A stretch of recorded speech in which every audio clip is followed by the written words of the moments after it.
ang pangutana bro gabahin sa adlong pagpahulay kay matod sa mga kaigsuonan na naiskutan nga ang Sabadista ang adlong ipapahulay adlong Sabado o ang Katoliko adlong Domingo. Unsa may kalahian ana nga nganong adlong Sabado man ang ipapahulay matod sa unang kasulatan. Matod Paul. Ang kalahian ana bro kung asa kadapit nagsugod pag-ihap sa ikaunom. Kay matod sa sugo sa Ginoo makatrabaho ka mo sulod sa unom ka adlaw.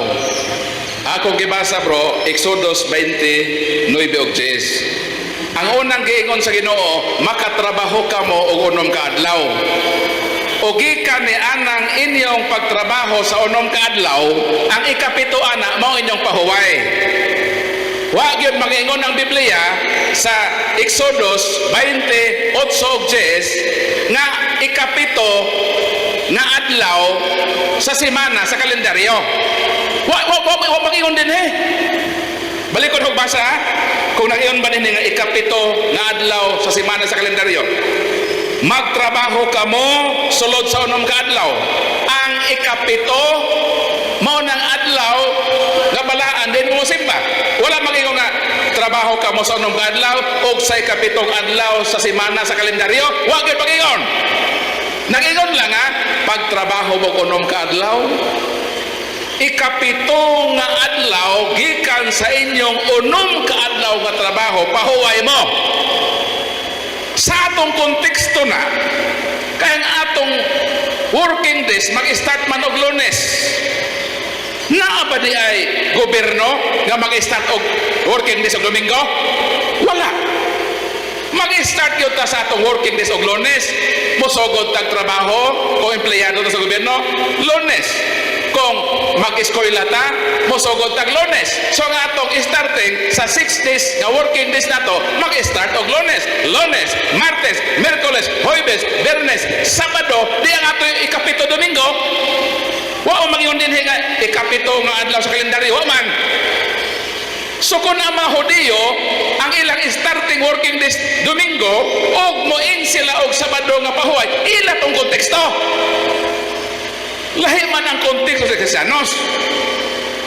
So ang ato Domingo, ngano ang mga Hudiyo gipili Manila ang ikapito nga Sabado kay sumala pa sa Deuteronomio kapitulo 5 bersikulo 15 bingon ang Ginoo tamdo ninyo ang ikapito nga adlaw ngano man kay kining adlaw gikuha ko kamo sa Ehipto naulipon kamo gikuha ko kamo sa akong gamhanang bukton ug tungod niini balaan na ninyo kining maong adlaw.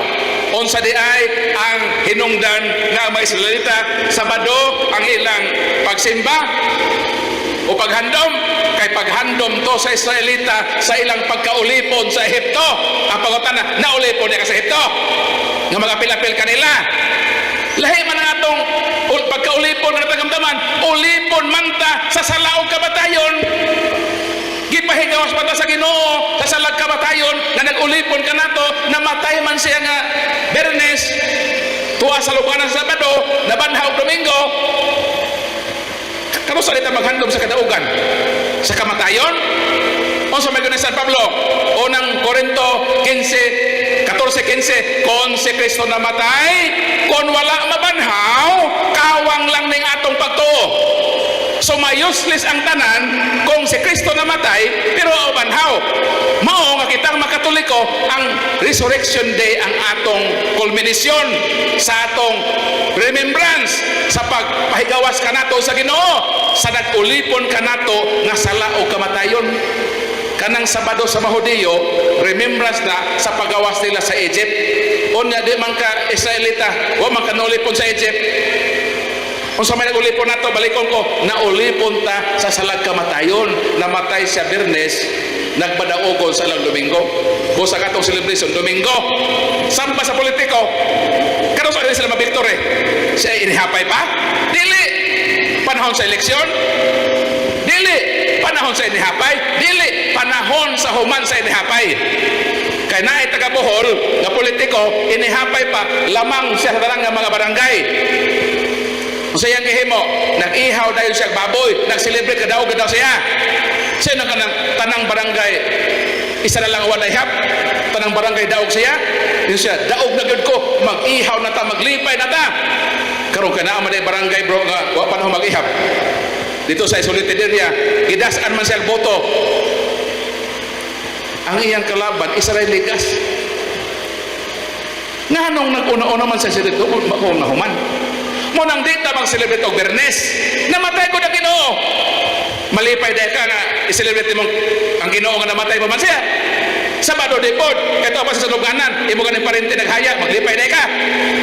Kalau sa mata maglipay, sa dihang nabanhaw na ang Ginoo. Kung sa gihimo siya apostol, Mateo 21:9-16, nagmaya sila ang mga tinunan sa dihang nakita nila nga ang Ginoo na banhaw ug misimba sila sa Ginoo. So ang atong celebration Domingo kay kadaugan na nga nabanhaw ang Ginoo. Dito mo celebrate atong Biyernes kay namatay pa man, Sabado tuwa pa sa lugnanan. Pagkabanhaw na ta. Kay kung si Kristo namatay, wa mabanhaw, useless ng Biyernes, useless ng Sabado. Patay gud. Di ba? May-useless ang tanan kung wa ang Ginoo na banhaw. Mao nang para useful Sunday ta mag-celebrate. Mo nang ningon ang Bible, Acts chapter 20 verse 7, we meet on Sunday to worship and celebrate the Master Supper. Mo nang magmisa tag ini Domingo. Kay mao nang gihimo sa mga Kristiyanos, we meet on Sunday to worship and celebrate the Master Supper. Mo nang pagpikas-pikas sa tinapay. Adlong Domingo na ang gitawag community gathering sa pag-remember sa kaluwasan nga gipabuhagay sa Ginoo. So mo nang tubag nganong Sabado ta, o nganong Sabado sila, Domingo ato, gibase na sa konteksto nato isip Kristiyanos o sa ilang konteksto isip mga Israelita. Sir po.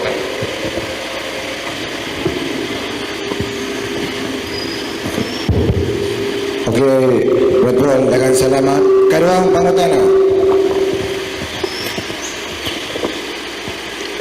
Ang pangutana nako, Brother, mao ang babahin sa kaning naay mamatay, naay bayad. O magkasal, naay bayad. O maglubong, naay bayad. Unsa may basyan ani Brother Paul nga mao na ilang batikos sa ato ang simbahan. Salamat. Pila may bayad? 100. O gamay ra. Unang Maccabeos kapitulo 12 41 hangtod sa 45. 2,000 lagi bayad. Halad na sa mga patay. Kung tumano na to na, gamay na isa gatos. Dito bro, ang sakramento walay bayad. O basa na yung mikrofon bro. Balikon ko, walay bayad nga salapi ang sakramento. Kay ang sakramento dili mapalit og kwarta. Kay kon palito nimo ang sakramento, that is simone. Simone. Kailan mo ni Simon, katubang nang ngayo o masakiton si Pedro, siya, palito nako na imong gahog. Dili mapalit ang grasya. Kanang atong gihalad, gitawag nag-aransel, kanang halad nato, dili na para sa sakramento. Para na sa galastuhan nga ma-perform niya ng maong sakramento. Paitan kasal. Pila mo ka oras nga naa sa simbahan panahon sa kasal? Ibutan tato sa ka oras. Pila ka suga ang magasto ana? Pila ka suga nga makonsume? Nagamit ta og kurente. Ang pangutana, libre ba ta sa kurente sa kooperatiba? Asa may kurente din ninyo? Si Kihorman dire. Ha? Proselco. Ang simbahan ba gilibre sa Proselco? Wala tayo libre sa Proselco. Meaning ang operasyon sa atong simbahan, nagbayad ta kurente. Kanang pare, magsuot og sotana, baho o nilabhan. Kinahanglan ang pare magsuot sa limpyo, humot. Ang pangutana, sa ato pa, miagi naglabandira. Kay gilabhan man mipalitag sabon. Miagi mag washing machine, miagi. Migamit mag kuryente washing machine, miagi. Libre ba ang washing machine sa mall mo palita? Dili, paliton. So ang tanan nga operasyon sa simbahan nanginahanglan og pinansyal. Ang imong aransel dili para sa sakramento, para sa operating procedure sa atong simbahan. Pag makinilya sa dokumento, na ba'y sekretary? Naa, kana bang sekretary? Di ba na mo pakanon? Pakanon mo. O sa may ikaw na bugas. Nangayo ba mo bugas? Ni palit. Di sa bang naghalad. So ang tanan nga expenses, naatay galastuhan. So makatarunganon lang. Nga kita isip simbahan, muhatag po tawag halad sa simbahan. Dili aron paliton ang sakramento, kundili aron nga nindot og hanoy ang operasyon sa simbahan. Sugot tayo kakasot na banaot. Ayaw nung bayad, Brad? O pwede nilang po ito magkabit ng suga. Kasal mo ba? Pahitan, kasal na. O, dire, di lang magbayad. O, libre na. So, pagkasal, di ba po tayo kuryente, ha? So, okay mo na. May siya, pwede. Bayadan po naman ng kuryente. Di man ta libre. Nagbayad ang puta. Ang atong mga tao diya, na may empleyado ang simbahan. Ang atong driver, labandira, kusinira, naman na sila mga pamilya. Ang atong pong hatagan o ilang allowance. Sumon na, diya mo padoong ang atong mga halad aransel sa operasyon sa atong simbahan. So wala bayad ang sakramento, libre na. Kana pa lang mato ka sa PSA, mapalit kag ama, kuha ka og kanang birth certificate, sinumar, magbayad na kay ka dito. Diyan hino simbahan nga makinilahon na o i-computer na sa sekretary. So napod tay obligasyon ang atong paghatag participation na sa expenses sa atong simbahan. Kaya ang simbahan dili libre sa ilang panaliton o sa uban nga mabutang. So mo nang tubag nga simple sa imong pangutana. Kagamay ra day ato sa gatos man day sa Biblia 2000 ganito. Daghang salamat, Brad Paul. Dapat mo tanong. So napay pangutana. Pangutana na mo kay ayaw lang ng pangutana. Pangutana dili kay pungot tana. So, mau tanah otro, Brad Paul, mau tanah otro. Base sa at mga kaigsuunan na ila pong gituuhan. Nga maingon, nganong mo kumpisal ta sa pare, nga usaray atong akumpisalan, ang katong tuwa sa langit, nga ato ang amahan. Muna akong pangutan ng Brad Paul, daghang salamat. Kang kinsa man ang huna-huna nga ang Diyos ra ang mopasaylo, atong basahon ang Biblia.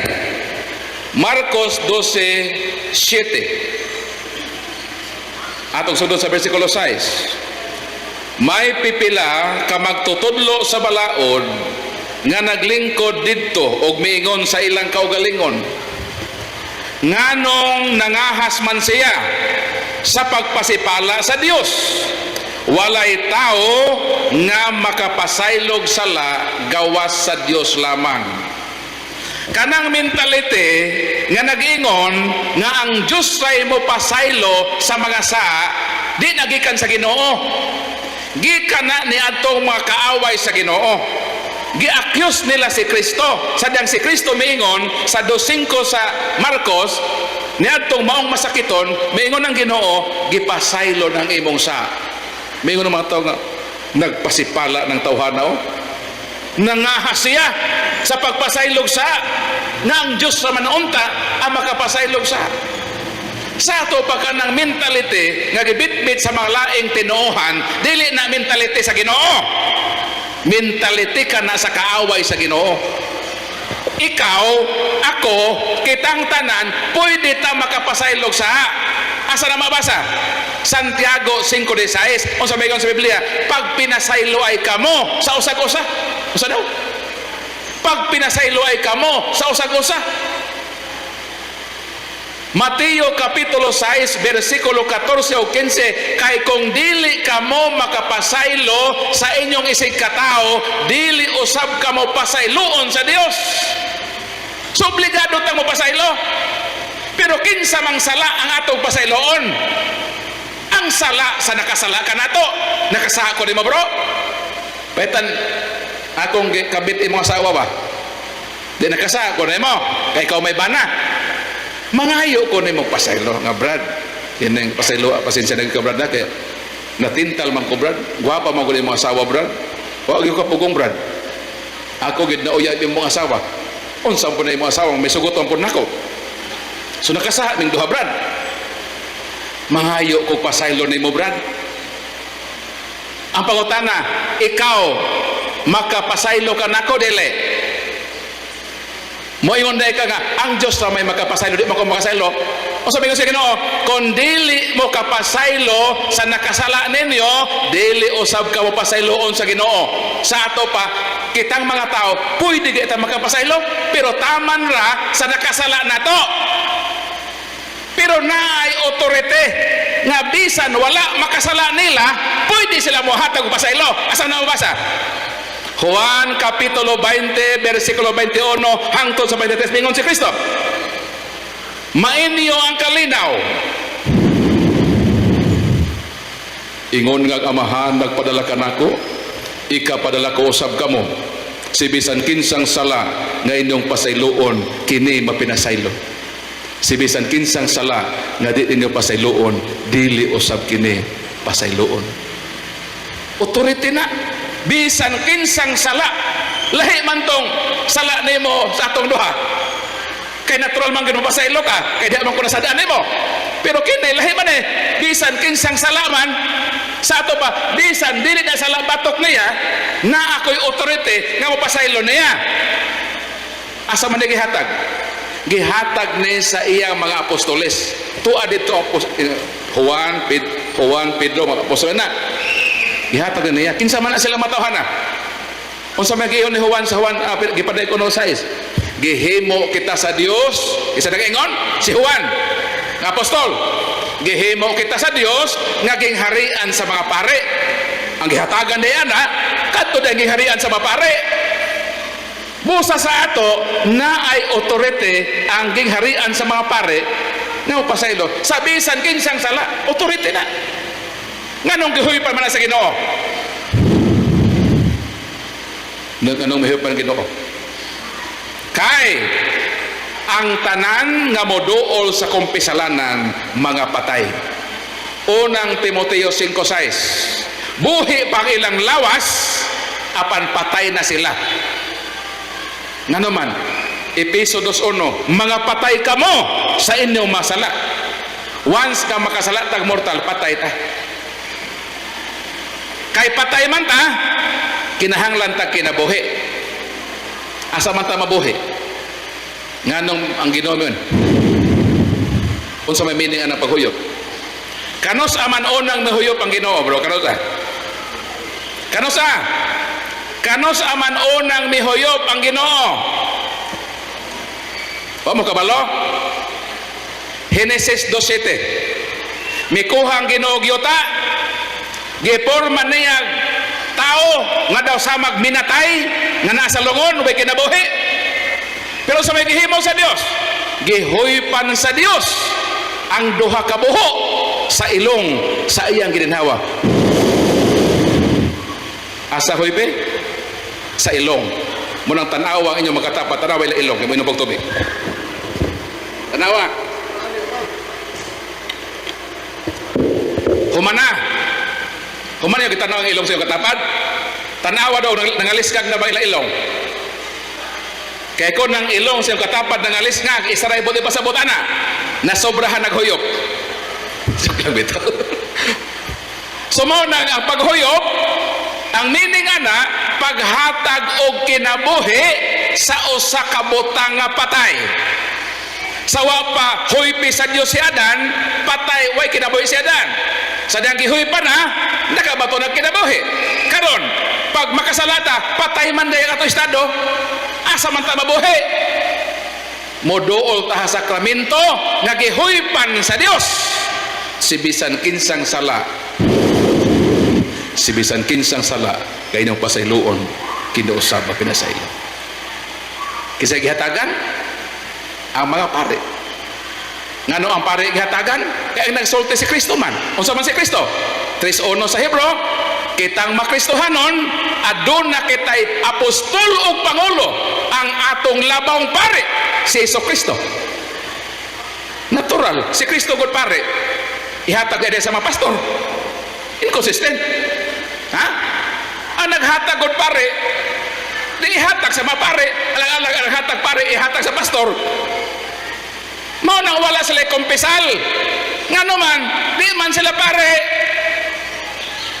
Ang naghatag pare man, pangulo, sa to ba pangulo na sakop? Kisa may sakop, gingharian sa mga pare. Kay kung ang pangulo pare, natural ang sakop pare. Alang-alang, chief of police, ang sakop, vulcanizer, pulisab, di ba? Pag chief of police, alang-alang sakop ni mo, kargador, mga justice is board. Mo nang dito gihatag sa mga pare ang sakramento sa pagpasaylo, kaya naghatag sa mga sakramento pangulo mga pare. Di dito siyang sakop na pare hatag. Manawa sila kumpisal. Mo nang modritso na sa Ginoo, direct to God. Ha? Pag makasala ka, direct to God. Pag magampo ka, direct to God. Ayaw na mo hapit sa mga santos. Pag makasala mo, ayaw na mo hapit sa mga santos. Ditso na mo sa Dios. Pag magampo mo, pag makasala mo, ayaw na mo ditso mo sa Ginoo. Ayaw gyud mo hapit sa pare. Unsa to? Pag ampo dito sa Ginoo, pag pasaylo dito sa Ginoo, pero ikapulo direkto mina. Mo na ingon sa pastor. Yun na pastor, pag kuan ka na, pag sala direkto God ha. Yun si pastor ba? Pag ampo direct na to God, pero pag ikapulo direkto mina. Mo na siya bro. Oh, mo na siya tubag sa pangutana. So napay pangutana. Pero basen ang ilang basahon nga bersikulo na magoy mabasa din Hebro nga si David, ingon si David sa Salmo, mo na gamito na mo sa una, Salmo 32:5. Unya gisugid ko kanimo o Ginoo ang ako mga sala, og wala ko ililong ang mga buhat kong daotan. Gisugid ko kini kanimo o gipasaylo nimo ang tanan kong kalapasan. Ingon ang laing tinuhan. Tanawa? Kang kinsa si David nang umpisal? Balikon ko. Unya gisugid ko kanimo o Ginoo ang ako magasa. So klaro nga si David mi direct sa Ginoo kumpisal. Mo ni basahon sa laing tinuhan. Pero wala sila kasabutin eh. Ang pangutana, si David, may direct to God ba sa Ginoo? Ang tubag, wa. Nga naman, sumala din sa balaang kasulatan, ang basahon nako kining Bible nga gihubad sa mga protestante, o sa may giingon din sa balaang kasulatan. 2 Samuel 12:13, mo ning atong mabasa. I have sinned against the Lord. David confessed to Nathan. Then Nathan replied, yes, but the Lord has forgiven you and you won't die for the sin. Asa si David may kumpisan? I have sinned against the Lord. David confessed to Nathan. Pero nga naman, kapag suwat ni David, wa naman na-apel si Nathan. Nga daw sama, nga ni-direct to kasi nga, gisugid ko kung sala sa Ginoo. But in historical context, dito mangyod siya, nangay pasaylo kang Nathan. Kay pagkasa ni David, niya itong iyang pagpanapaw, ngadto sa asawa sa iyang sundalong si Batseba. Ang asawa, ang bana man to si Uriah. Namabdos man si Batseba, miburot ang tiyan. So di na matago ni David ang iyang sa. Gusto niya nga tapinan ang iyang nabuhat ka sala. Mo nang iyang gi sugo ang iyang emisaryo. Pagpahibao nga si Nathan paulion. Kay kung si Nata si Uriah paulion na, unsa may metabo sa magtiayon, umuli. Pweta dito ka sa Marawi ba nahigubat ka dito. Maingon si Duterte nga, Brad John, uli sa imong asawa John. Tapos dito ka Brad John ba sa gubat, dinakrakay mo sa mga rebelde ba? Tapos na-order nga nadawat nga, uli John, dugi imong asawa. Sayo pa sa alas 4 si Brad John, manghipos sa kano. Excited na ka. Kinipay makauwi, patay tadi sa gubat. Pero sa may unit ni Uriah, dili ko makatugot nga biyaan ang katawhan sa Ginoo samtang nagatubang sila sa gubat. Wala dawata ni Uriah ang mandato ni Haring David. So nag-anam na kadako at yan ni Batsiba. Nag-anam naman kadako. Di na gyud matago. So maingon si Haring David, anahala kana si Uriah mao na i-front sa gubat. Mao nang second option. Nga kung mapatay si Uriah, iyang asyumon si Batsiba nga iyang asawa. Si Uriah nga matinud-anon nga sundalo, gibinuangan sa iyang commander-in-chief ang hari. Namatay si Uriah, ang iyang kamatayon binuhat sa hari nga matinud-anon niyang gialagadan. Patay gid si Uriah. Kung sa gimo David, gikuha niya ang asawa ni Uriah. Sala na o dakong sala? Dako na nga sala. Nga naman, si David, hari ko na siya.